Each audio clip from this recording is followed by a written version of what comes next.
Net migration apparently has hit a record high, with more than 600,000 people coming to the UK last year, despite the Tories pledging to bring overall numbers down. The figure is up from just under 490,000 in 2021, and of the people coming to the UK, most were non-EU nationals. The Office for National Statistics said this was a unique year for migration due to world events. And Immigration Minister Robert Jenrick defended the figures in response to an urgent question in Parliament earlier today, emphasising the unusual circumstances. These particularly high figures are in large part due to temporary and exceptional factors, such as the UK's Ukraine and Hong Kong BNO schemes. Last year, more than 200,000 Ukrainians and 150,000 Hong Kong British nationals overseas made use of the routes to life or time in the United Kingdom. Jenrick went on to promise that the government remains committed to reducing overall net migration to sustainable levels.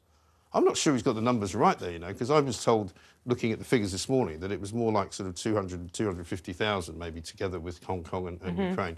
And the point is, it's not particularly exceptional. This has been going on for ages. I think we were all quite taken aback by it, because the only conversation has really been about illegal migration and people coming on small boats. And now it turns out there's a lot more people coming in to study, a lot more people coming in to do work, and loads of asylum seekers coming. There's 76,000 asylum seekers, when we've been told by loads of people before that, there are no safe routes. Well, there obviously are, because that doesn't count for... No, that's true. Not for everyone, but I mean, how many more people do we want to take? I mean, the thing is, if it is the case that 1.2 million people came, which is true, and the net figure is 600,000, still 1.2 million people came in. And what you don't know is who's actually leaving, for sure. You know that some are British nationals, you know that some are overseas students who are going home and all of that.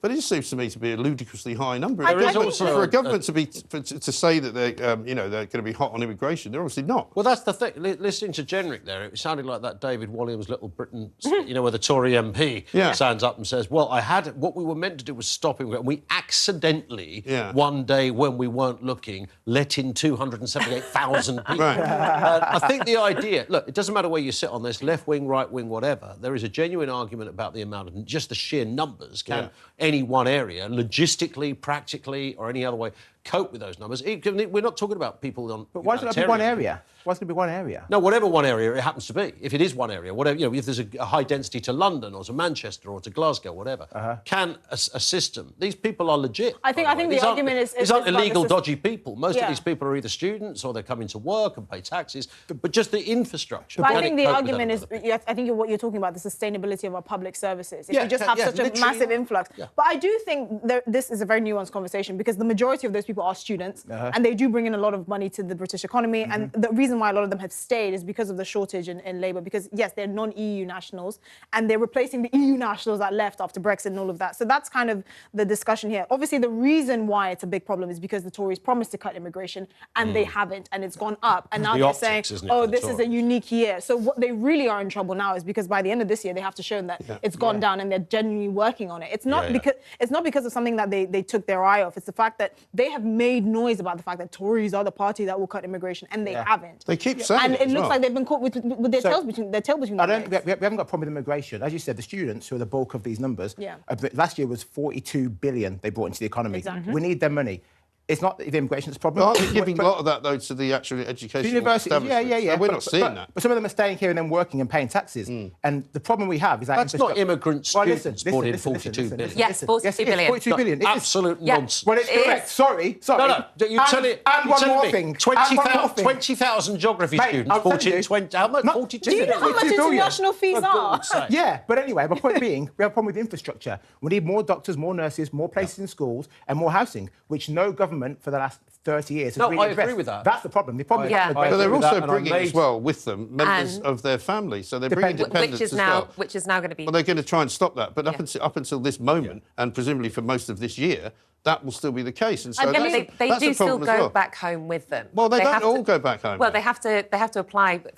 they have to be here for 2 years, and then there's a further 2 years before you can even apply for then what has to be a skilled visa. It's not like, you know, this rhetoric that's constantly been pushed that these people are coming over here and taking our jobs. Well, actually, according to most leading economists, we need people to come over here. The third highest number of people that came are actually nurses. Well, a big percentage are nursing and social care workers. And social care workers I don't think one it's of the not really so much. It's like Ian said, it's not really a political argument. It's just about simply the size of the numbers of people. Because if for some reason you've got 600,000 people coming over the course of the next 3 or 4 years, you know, suddenly it's another 3 million, and we just, you know, it's just too many people. The number we've got coming at the moment could fit easily into this country, 500 people per major city and per major town.